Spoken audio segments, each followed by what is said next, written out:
ওই বল্টু পড়, গো মানে হইল গিয়া গরু। আইসা বাবা, গো মানে গরু। গো শুনছো?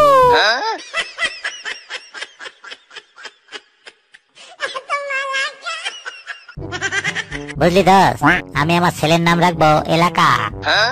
দূর, এ আবার কেমন নাম? তা কেন এরকম নাম রাখবি কেন? আমি এই নামই রাখবো যাতে আমি সব জায়গায় গিয়া বলতে পারি আমি এলাকার বাপ।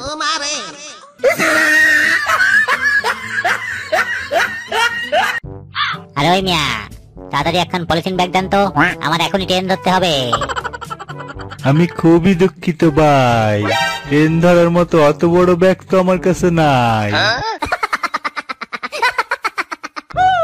আচ্ছা বল্টু, তুই সবসময় বোকার মতো কথা বলিস কেন? আরে পাগলা, তোর যাতে বুঝতে সুবিধা হয় সেই জন্য।